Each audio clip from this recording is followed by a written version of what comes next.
Bonjour, aujourd'hui nous entamons une nouvelle partie du cours qui va parler de la manière dont les êtres vivants, particulièrement les êtres humains, les végétaux, les animaux, vont vivre, vont grandir et à la fin de leur vie vont mourir.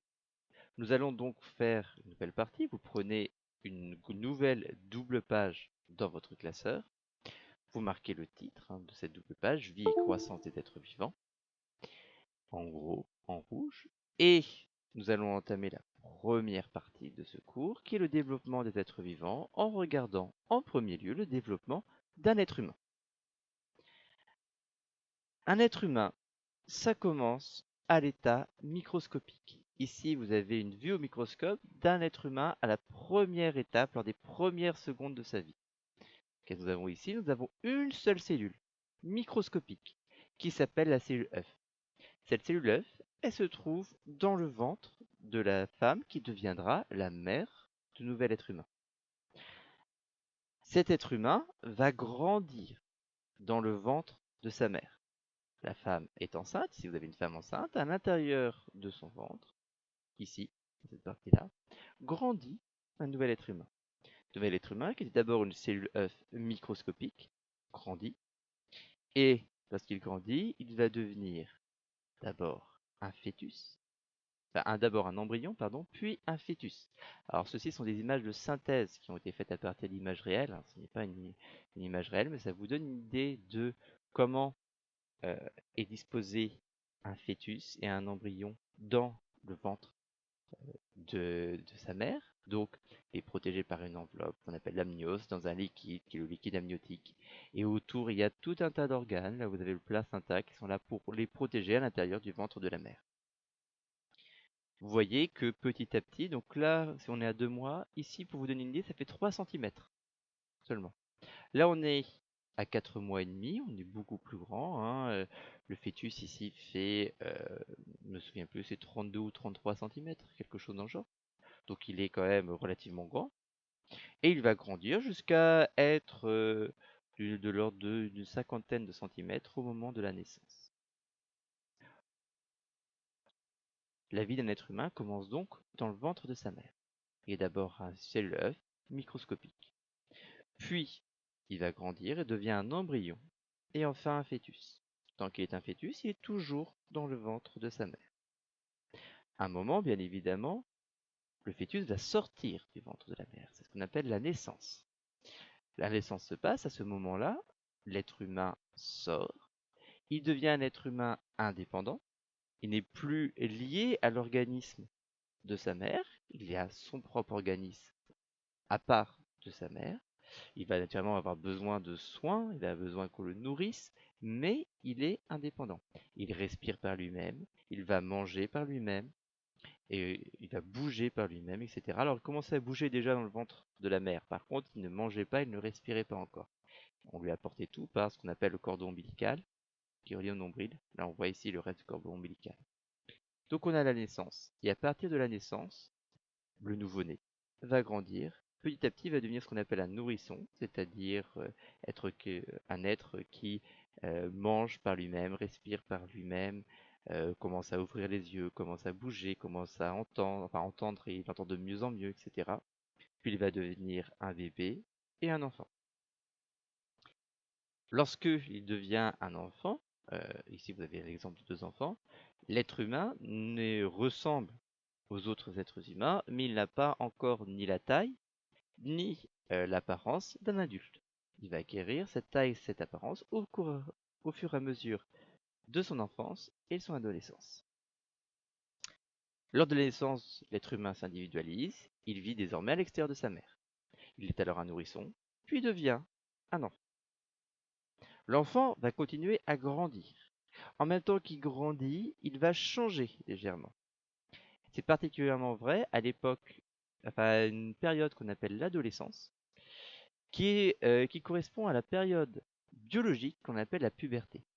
La puberté, c'est une période qui commence plus ou moins tôt suivant les personnes, qui s'allume plus ou moins tard suivant les personnes, mais qui commence, on va dire, entre 10 et 12 ans et se termine entre 14 et 16 ans. Ça dépend des personnes. Il peut y avoir des personnes qui c'est un peu plus tôt, qui c'est un peu plus tard. C'est pas un problème si c'est plus tôt ou c'est plus tard. Voilà. Et c'est une période pendant laquelle le corps va changer. Il grandit beaucoup. On va voir apparaître euh, tout un tas de changements au niveau du corps, hein. Ça peut être, par exemple, chez les garçons, la voix qui mue, la voix qui était plutôt aiguë lorsqu'on est enfant devient plus grave chez les garçons. Ça ne change pas chez les filles.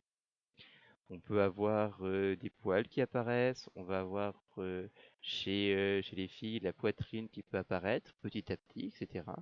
Donc on va avoir des changements au niveau de l'organisme. Lorsque se termine cette puberté, se termine l'adolescence, l'enfant est devenu un adulte.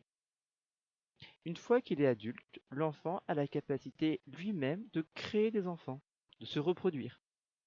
Alors que l'enfant, lui, ne peut pas se reproduire. Il n'y a que l'adulte qui peut se reproduire, qui peut avoir des enfants.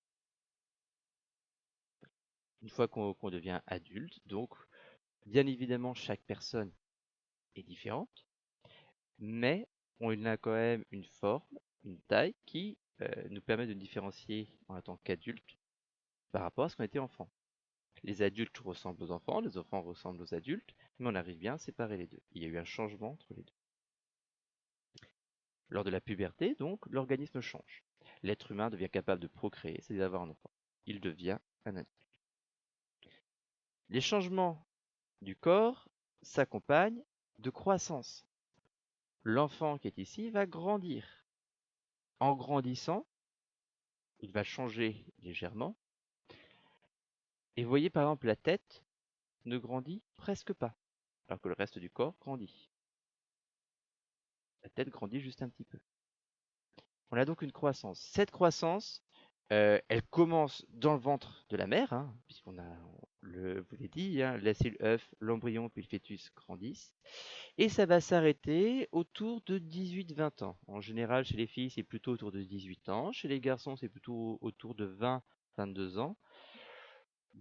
En revanche, lorsqu'un garçon arrive à 20 ans, il ne va pas grandir de 14 cm encore. Il grandira très peu, mais il continuera à grandir un petit peu. La croissance, elle commence, donc je vous ai dit, dans le ventre de la mère. Elle s'arrête plus ou moins tard selon les personnes. Les personnes grandissent plus ou moins. On a des personnes qui sont plus ou moins grandes. Mais on a toujours une croissance qui se passe et qui va s'arrêter vers 18-20 ans. Ce que je dis, de la conception, donc du premier moment où il vit jusqu'à l'âge adulte, l'être humain grandit fortement. Cette croissance est encore plus forte pendant l'enfance et pendant la puberté. Et la croissance s'arrête vers 18-20 ans. Une fois qu'on est un adulte, on s'est arrêté de grandir. Ce n'est pas pour ça qu'on arrête de changer. Notre organisme continue à changer, continue à se modifier. On peut voir ça si vous prenez par exemple une personne âgée, comme ceci, il y a des choses qui ont changé. Les cheveux peuvent tomber, la peau peut se rider, les muscles peuvent être moins toniques. On a certaines personnes qui vont avoir des épaules qui sont légèrement affaissées. On va bref avoir tout un tas de changements qui vont se poursuivre. Ce n'est pas parce qu'on est adulte que le corps a arrêté de changer, il va changer. Cette fois, on ne dit plus qu'il grandit parce qu'il n'y a plus de croissance, on n'augmente plus la taille. On parle de vieillissement. Mais le vieillissement, c'est un changement. Plus lent que le changement qu'on a eu à la puberté, mais c'est quand même un changement. Toujours la même chose. L'être humain n'arrête pas de changer au cours de sa vie. Il grandit, il se transforme, il vieillit. Âge adulte, le corps continue de changer avec le temps, il vieillit. Avec le vieillissement, certains organes peuvent fonctionner plus difficilement. C'est par exemple plus difficile de faire du sport de haut niveau avec le vieillissement. Vous avez vu sur l'image avant, hein, que c'était tout à fait possible, que certaines personnes âgées arrivaient très bien à faire du sport, par exemple. Mais il peut arriver que certains organes fonctionnent moins bien avec le vieillissement. Enfin, la vie d'un être humain n'est pas éternelle, elle va s'arrêter à un moment, et ça s'arrête au moment de la mort. La mort d'un individu, c'est le moment où le corps s'arrête de fonctionner. En général, c'est le cerveau et le cœur qui s'arrêtent de fonctionner. Si le cœur s'arrête de fonctionner, le cerveau va s'arrêter aussi de fonctionner et tous les autres organes vont s'arrêter de fonctionner du coup. Ou si le cerveau arrête de fonctionner, le cœur aussi s'arrêtera de fonctionner. Les deux sont liés. Et du coup, tous les organes à côté vont aussi s'arrêter de fonctionner. La mort peut être liée à une maladie, peut être liée à un accident, peut aussi être liée simplement à un arrêt du cœur ou du cerveau, sans qu'on en connaisse la raison. Voilà pour le cours d'aujourd'hui.